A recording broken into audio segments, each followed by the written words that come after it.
नमस्कार नाज़रीन, मैं समीम आजाद देख रहे हैं आप जेके स्पेशल। हालात और वाक़ात पर हमारी पहली नजर। शुरुआत आज दिल्ली से ही करेंगे क्योंकि पार्लियामेंट का खसूसी इजलास आज से शुरू हुआ है और ये इजलास 13 अगस्त तक रहेगा। इस इजलास पर सबकी नजरें हैं और इस इजलास के दौरान पहले दिन ही शोर शराबा हंगामा खूब देखने को मिला और आज 2 बार इजलास मुलतवी भी करना पड़ा।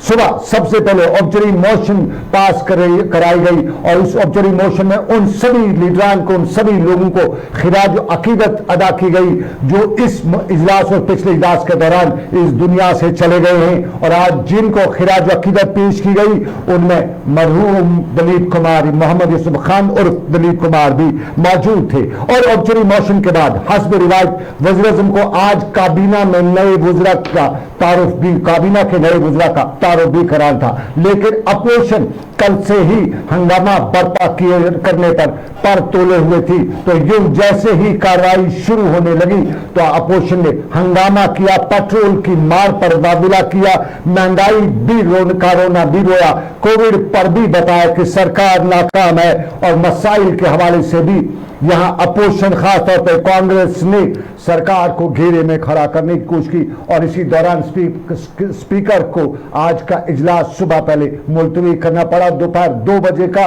इजलास का दोबारा टाइम रखा गया लेकिन दोपहर 2 बजे भी इजलास नहीं हो सका। दोबारा इजलास शुरू होने ही जा रहा था कि किसानों का मामला और दूसरे मामला पर सरकार को बैकफुट पर लाने की कोशिश की गई। और आज के इजलास के दौरान सूरत हाल काफ़ी तनाव रही और आज के इजलास में 7 तहरीक इल्तवा भी पेश करनी है इस इजलास के दौरान। और किसान खासतौर पे अपोजिशन इस इजलास के दौरान किसानों के मामलात की तहरीक इल्तवा भी पेश करेगी। और उसके साथ साथ कई और मामलात थे जिसमें खासतौर पे पॉपुलेशन बिल और कॉमन सिविल कोड के हवाले से भी बताया जाता है। इंडियन एक्सप्रेस अखबार के मुताबिक कॉमन सिविल कोड के हवाले से भी इस इजलास में बिल पेश की जाएगी। इजलास में बिल पेश की जाएगी। साफ जाहिर है 2 बड़े अवाम के मुद्दे जिनमें पॉपुलेशन बिल और कॉमन सिविल कोड, और इन पर साफ जाहिर है इजलास के दौरान हंगामा होना ही है। इस इजलास से पहले सुबह वज़ीर-ए-आज़म ने मीडिया से भी बात की और ऐसा मीडिया से बात करते हुए वज़ीर-ए-आज़म ने यहाँ अपोजिशन के हवाले से बताया कि वो सवाल पूछे हम जवाब देंगे लेकिन इजलास को तो सही अंदाज में आगे बढ़ाना होगा, ये वज़ीर-ए-आज़म ने बताया। हम आपको दिखाते हैं वज़ीर-ए-आज़म ने क्या बताया इस इजलास से पहले मीडिया से बात करते हुए। सारी विस्तृत जानकारी उनको भी मैं देना चाहता हूं।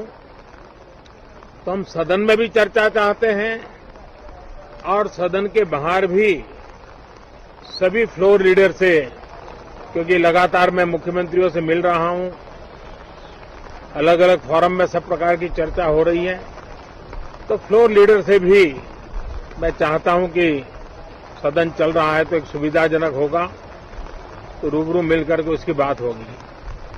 साथियों, ये सदन परिणामकारी हो, सार्थक चर्चा के लिए समर्पित हो, देश की जनता जो जवाब चाहती है वो जवाब सरकार को देने की पूरी तैयारी है। मैं सभी माननीय सांसदों से, सभी राजनीतिक दलों से आग्रह करूंगा कि वो तीखे से तीखे सवाल पूछें, धारदार सवाल पूछें, लेकिन शांत वातावरण में सरकार को जवाब का मौका भी दें ताकि जनता जनार्दन के पास सत्य पहुंचाने से लोकतंत्र को भी ताकत मिलती है, जनता का भी विश्वास बढ़ता है और देश की गति भी तेज होती है, प्रगति की। साथियों, ये सत्र अंदर की व्यवस्था पहले की तरह नहीं है, सब साथ बैठ करके काम करने वाले हैं, क्योंकि करीब करीब सबका वैक्सीनेशन हो चुका है।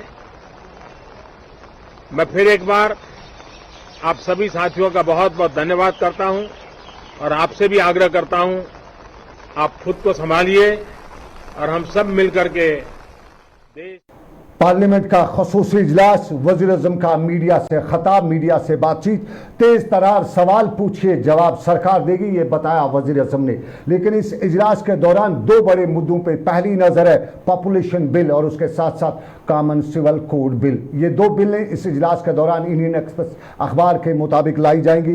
तो साफ जाहिर है दो बड़े मुद्दे और इन मुद्दों पे बहस भी होगी, अवाम में बहस मुबासा तो होगा, लेकिन कश्मीर में बहस मुबासा भी हो रहा था। आज के इस इजलास में कश्मीर में गली नुक्कड़ पे आज इस इजलास के दौरान जब बात की जा रही थी तो पूछा जा रहा था कश्मीर की लीडरशिप से, खासतौर पे नेशनल कॉन्फ्रेंस के 3 मेंबरान पार्लियामेंट से। उनसे सवाल ये था कि आप लगातार बता रहे हैं कि स्टेट को वापस मिलनी चाहिए, जम्मू कश्मीर को वापस मिलनी चाहिए, तो क्या स्टेटहुड बयानात से आएगी या कोई उसके लिए पार्लियामेंट में बिल लानी है? तो पार्लियामेंट में कौन बिल लाएगा? क्या जम्मू कश्मीर के मेंबरान पार्लियामेंट की जिम्मेदारी नहीं है कि अगर जम्मू कश्मीर को स्टेट चाहिए तो पार्लियामेंट में बिल लानी पड़ेगी?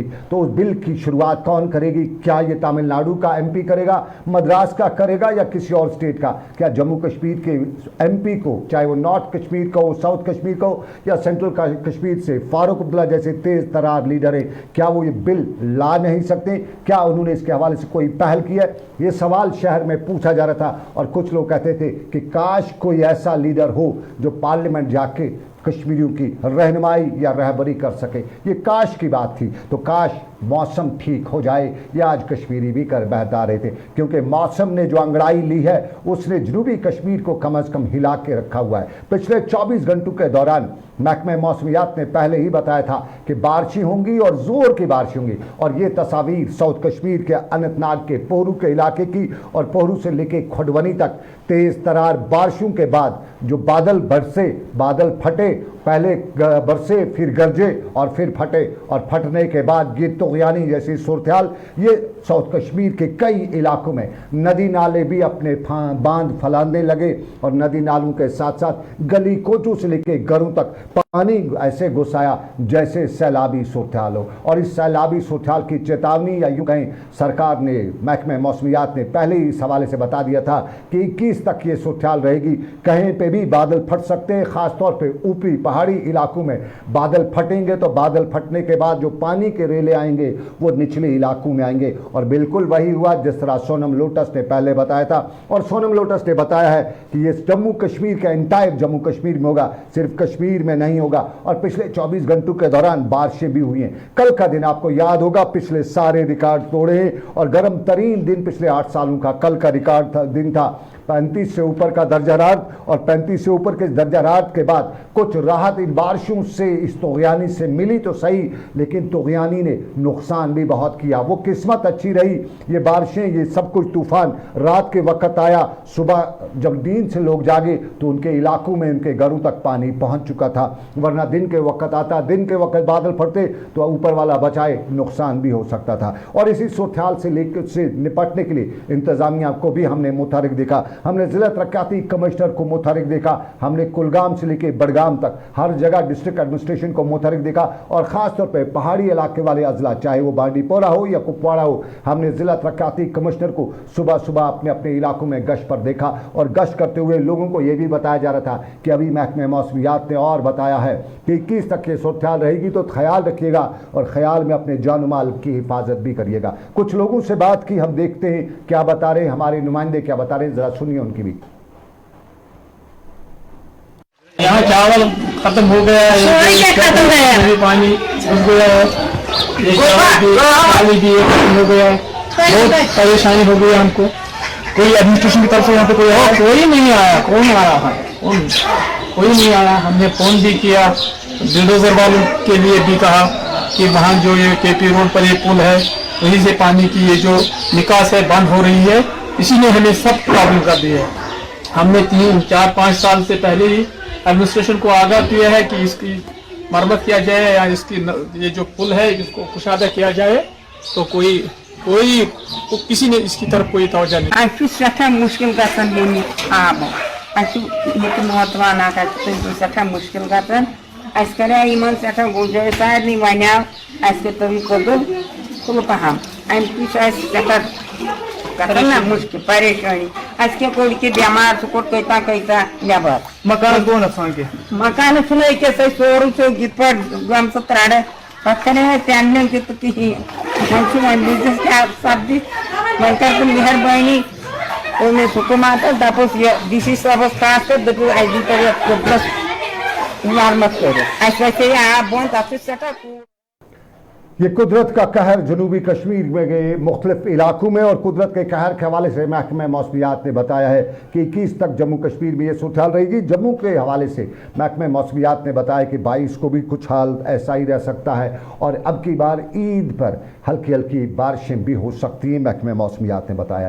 कहर कुदरत का, लेकिन एक और मामला, एक और सूरत हाल कश्मीर की जिसे हम एनकाउंटर कहते हैं, और कल रात लगभग 12 बजे जनूबी कश्मीर के शोपियां के इलाके से चक सदीक खान के हवाले से बताया गया कि मिलिटेंटों की मौजूदगी और उसके बाद फोर्सेस का उस इलाके का इनसर्कल, कॉर्डन, और कॉर्डन के दौरान गोलियों का तबादला, ये तबादला रात देर गए तक जारी रहा, और सुबह लगभग सहरी के वक्त हमें पुलिस जराए और पुलिस ट्वीट से मालूम हुआ कि एनकाउंटर खत्म हो चुका है। इसमें 2 मिलिटेंट मारे जा चुके हैं, जिनमें से एक के बारे में बताया गया कि उसका नाम अशफाक अहमद डार है, जो मुकामी मिलिटेंट था और इससे पहले वो पुलिस में था, जम्मू कश्मीर पुलिस में बतौर कांस्टेबल काम कर रहा था, और पुलिस की नौकरी छोड़ने के बाद 2017 में उसने मिलिटेंसी ज्वाइन की थी। और उसके साथ साथ एक और मिलिटेंट के बारे में भी सुबह सुबह सहरी के वक्त ही मालूम हुआ था कि मारा जा चुका है। एनकाउंटर सहरी के वक्त खत्म हुआ था, लेकिन एनकाउंटर के साथ साथ बडगाम पुलिस का आज का दावा कि उन्होंने 5 लोगों को गिरफ्तार किया है, जिनमें एक एक्टिव मिलिटेंट है, जबकि 4 उसके दूसरे साथी हैं जो उसे लॉजिस्टिक और दूसरा सपोर्ट दे रहे थे। और पुलिस ने बताया कि इस हवाले से उन्हें बड़ी कामयाबी भी मिली है। ये बडगाम पुलिस का दावा, लेकिन आपको बताते चले एक और दावा सरकार का जो हम आप तक पहुंचाते हैं। ये कुलगाम का काडीपोरा का इलाका है।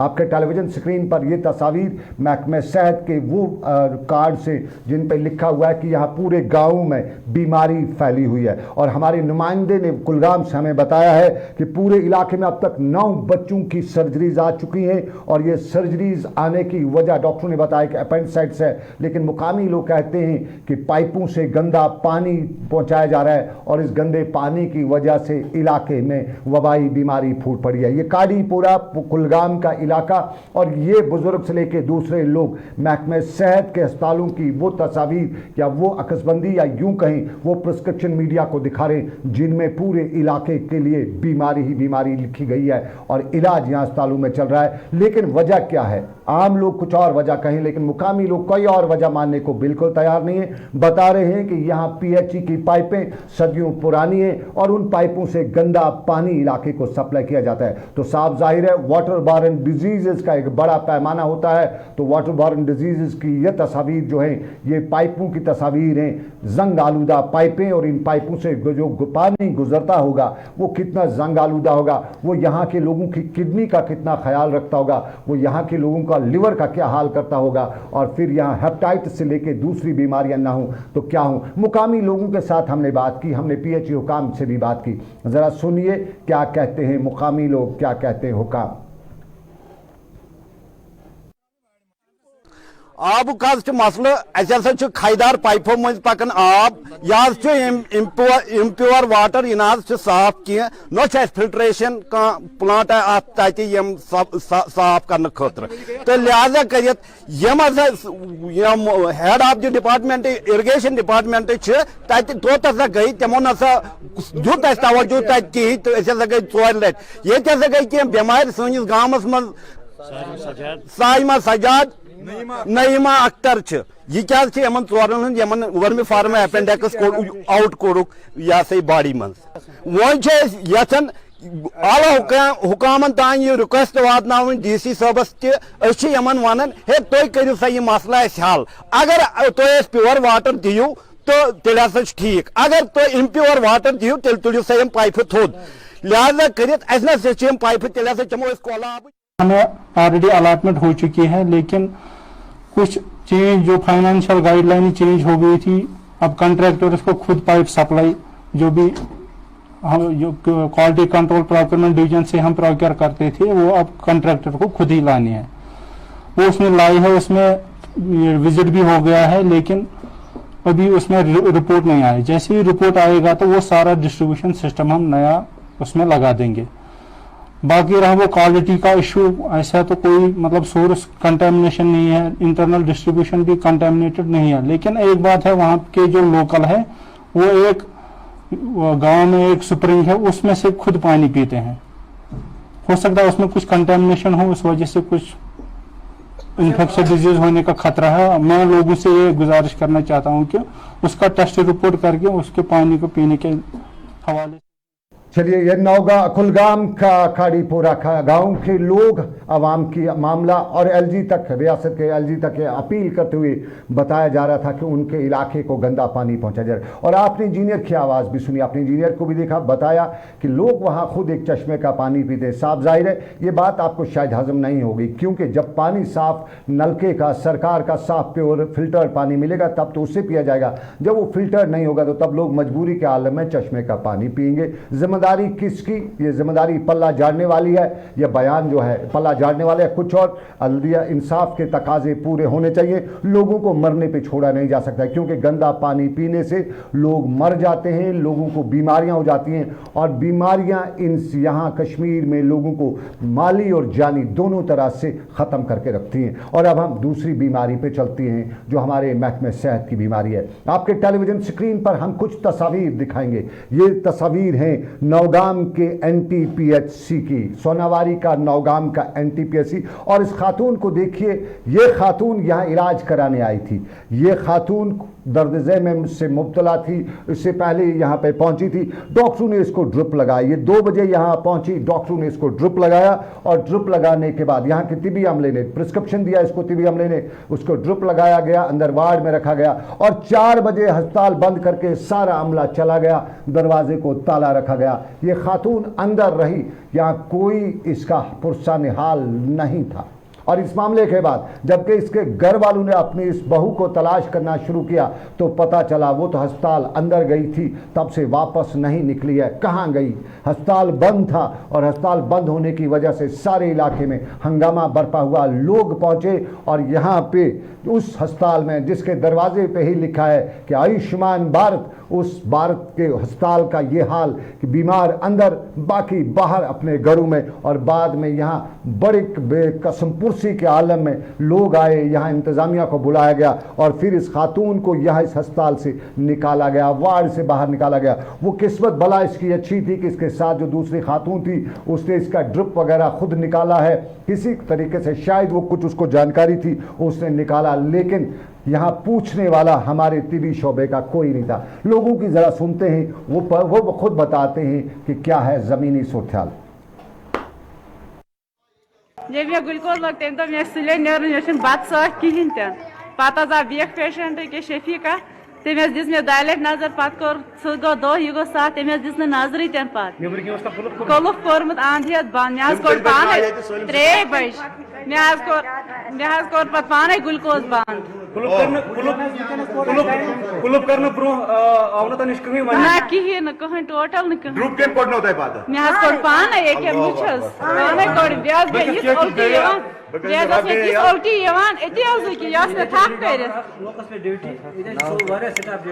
ये जो अस्पताल है नौगाम, ये तकरीबन 2:45 बजे बंद हो चुका है। अंदर पेशेंट को ड्रिप लगे हुए हैं, ये भी पता नहीं है किस डॉक्टर ने इसको लगाया ये ड्रिप। बाद में चला गए सारे स्टाफ, यहाँ कोई नहीं रहा और बार में क्लोज किया है, दरवाजा बंद किया है। पेशेंट अंदर ही है, अभी भी अंदर नहीं है पेशेंट। जैसा कि पेशेंट प्रेग्नेंट है, ये हमारे बयान है, जैसा ये प्रेग्नेंट है वो अंदर ही है, अभी भी है, अंदर बंद है। चलिए, नौगाम सोनावारी का अस्पताल, बीमार अंदर, तिबी अमला बाहर, बीमार बंद और तिबी अमला आराम से अपने घर में। ये वो अलमिया है जिस पे कहीं कहीं पसीना आ जाता है, रोने का दिल, पुरानी कहानी। अब पसीना आ जाता है कि क्या कुछ हो रहा है हमारे मामलात में। हमने वहाँ के मुकामी बीएमओ से भी बात करना चाहिए थी, उन्होंने यकीन दिलाया कि मामले में तहकीकात होंगी और सबको इसका सबक भी सिखाया जाएगा। ये एक पहलू। लेकिन सियासत पे गुजर करते हैं, सियासत पे बात करते तो सियासत में पीडीपी की तरफ से सियासी कैदियों को रिहा न किए जाने पर वाविला किया जा रहा है। पीडीपी का मानना है कि ईद पर अक्सर सियासी कैदियों को रिहा किया जाता है, लेकिन अब की बार ऐसा नहीं हुआ। और PDP leader Ghulam Nabi loan Hanjura ने आज सरकार पर एक बार फिर ताने कसते हुए बताया कि कथनी और करनी में सरकार की फ़र्क है। बड़ी तादाद में लीडरान बंद हैं, उनको आज भी रिहा नहीं किया गया। जमहूरियत के तकाजे आज भी पूरे नहीं किए गए। गुलाम नबी लोन हांजूरा ने मीडिया से बात करते हुए बताया। हमारे इसके वहीद परा साहब की बात नहीं है। वहीद परा साहब तो किसी टेरर फंडिंग में बंद नहीं है। इंजीनियर रशीद साहब किसी टेरर फंडिंग में बंद नहीं है। क्यों बंद है वो सरकार को पता है। और हमारा यही मुतालबा है कि जितने भी पॉलिटिकल लीडर्स हैं, चाहे वहीद परा साहब हैं, चाहे रशीद इंजीनियर साहब हैं, चाहे और भी कोई है, उनको छोड़ा जाए। अगर इलेक्शन पीडीपी मानो की पावर में आती है, महबूब मुफ्ती का दावा है कि मैं सीएम नहीं बनूंगी, रेस्टोरेशन ऑफ आर्टिकल 370 जब तक ना हो, तो उस चीज को आप किस नजर से देखेंगे? मैं यही कहता हूं कि ये उनका जाती फैसला है। उस पर उन्होंने कहा कि पार्टी पे ये फैसला मुसल्लत नहीं होगा। उन्होंने यही बात कही कि उनको ये पूछा गया था कि चीफ मिनिस्टर, आप चीफ मिनिस्टर नहीं बनेगी? उन्होंने कहा नहीं। उन्होंने कहा फिर कौन बनेगा चीफ मिनिस्टर? उन्होंने, हमारे मैडम ने यही बात कही कि हमारी पार्टी में बहुत से लोग हैं जो उसके काबिल हैं। PDP leader Ghulam Nabi loan Hanjura Srinagar में मीडिया से बात कर रहे थे। लेकिन पीडीपी के लिए अच्छे दिनों की शायद शुरुआत हो रही है और पिछले कुछ दिनों से देख रहे हैं अवाम में पीडीपी हमदर्दियां भी बटोर रही है। और वो पीडीपी जहां कुछ दिन पहले लीडरान की कमी दिखाई दे रही थी, वर्करान की खासी कमी दिखाई रही थी, अब पीडीपी में वर्करान लीडरान सब जमा हो रहे हैं। और एक ऐसा ही मंजर मंडी पुंछ के इलाके में आज देखने को मिला, जहां नौजवानों की अच्छी खासी तादाद ने पीडीपी में शमूलियत की। खित्ते जम्मू का पुंछ का इलाका और दूर दराज पहाड़ी इलाके में पीडीपी में शमूलियत, और वो भी नौजवानों की, किसी बड़े मार्के से कम नहीं थी। और यहाँ इन नौजवानों ने महबूबा मुफ्ती पर उम्मीद जताते हुए ये भी बताया कि कम अज़ कम जम्मू कश्मीर में एक लीडर तो है जो कश्मीरियों की, यहाँ की सियासत की, यहाँ की मामलात की बात करता है। और ये भी यकीन दिलाए कि महबूबा मुफ्ती के हवाले से उन लोगों ने आज ये भी बताया कि अगर महबूबा मुफ्ती पार्लियामेंट में आज होती तो वहां ये मामलात नहीं होते, ये खामोशी नहीं होती जम्मू कश्मीर के मामलात को लेके। जरा सुनते हैं क्या कहना था इनका।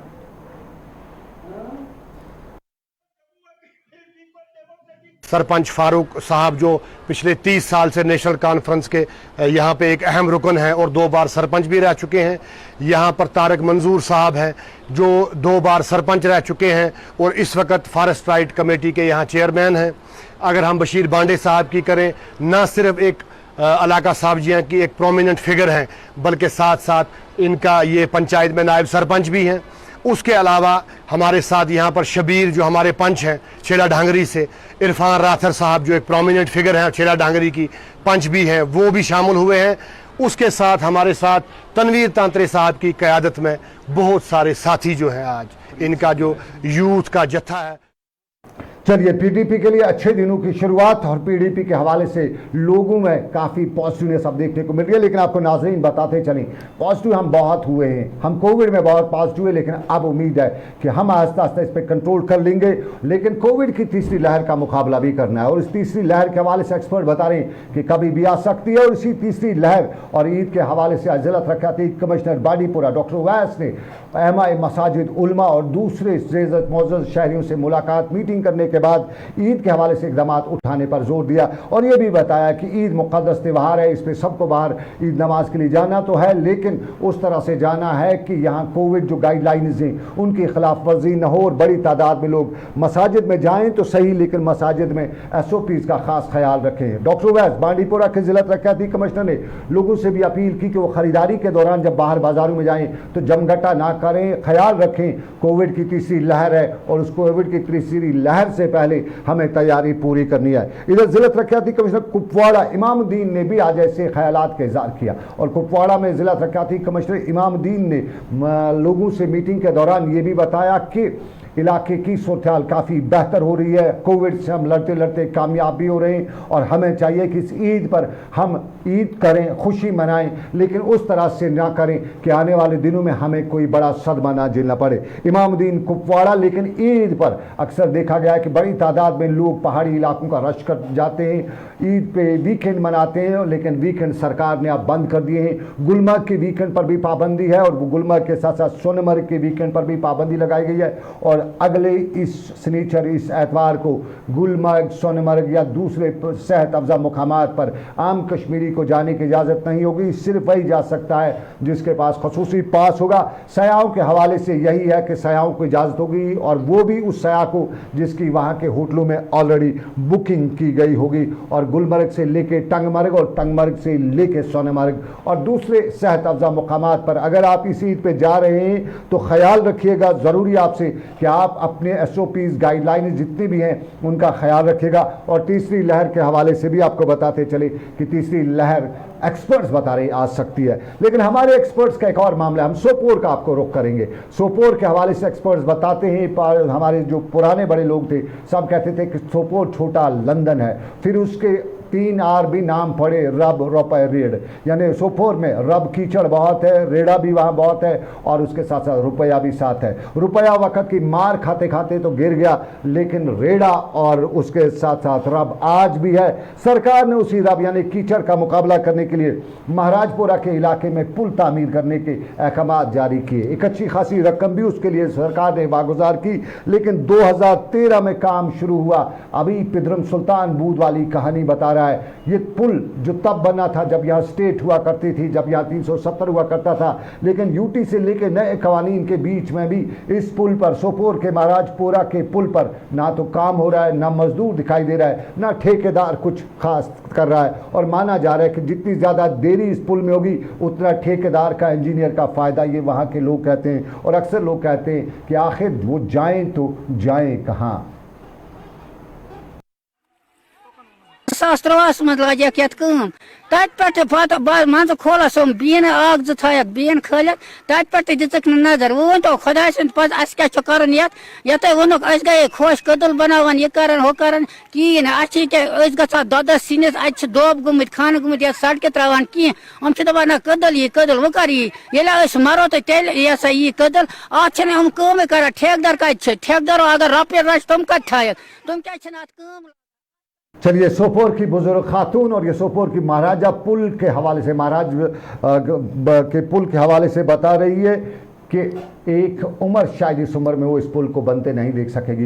ये सोपोर का मामला, लेकिन आपको चलते चलते तस्वीर हम दिखाते हैं अहरबल की। अहरबल का ये वो झरना जो दुनिया में मशहूर है, दुनिया का सबसे बेहतरीन और खूबसूरत ये झरना, और इस झरने पे सयाहों की अच्छी खासी तादाद है। लेकिन पिछले दिनों सोशल मीडिया पे आपने वीडियो वायरल होते देखा था जिसमें एक नौजवान इसी झरने में छलांग लगाकर खुदकुशी कर रहा है, उसका वीडियो भी आया था। और इस हवाले से इंतजामिया पर सवाल बहुत उठते हैं। इस झरने के आसपास जो इंतजाम, जो प्रिकॉशनरी मेजर्स लेने थे वो पूरी तरह से नहीं लिए गए हैं। तारें तो लगाई गई हैं, लेकिन उन तारों में अब खार नहीं है, और तारों के साथ साथ यहाँ वो सब कुछ इंतजाम नहीं है जो हमारे साथी तनवीर अहमद ने वहाँ देखते होने के बाद ये रिपोर्ट किया कि यहाँ तो सरकार ने बताया है कि इंतजाम हैं, झरने के पास जाने से लोगों को मना किया जाता है, सिर्फ बोर्ड से मना किया जाता है, कोई ऐसे इंतजाम नहीं है जिनसे यहाँ पे लोगों की हिफाजत की जा सके। तो ये थी वो खूबसूरत तस्वीर जो दुनिया भर में, जो कश्मीर के हवाले से मशहूर है। लेकिन इन्हीं तस्वीर के साथ अभी का स्पेशल रिपोर्ट यानी जीके स्पेशल यहीं पे ख़त्म हुआ चाहता है। मुझे मेरे साथी पूरी टीम के साथ दीजिए इजाज़त, इस वादे के साथ कि रब कायनात की रही मर्जी, फिर होगी आपसे मुलाकात। आप रखिएगा अपने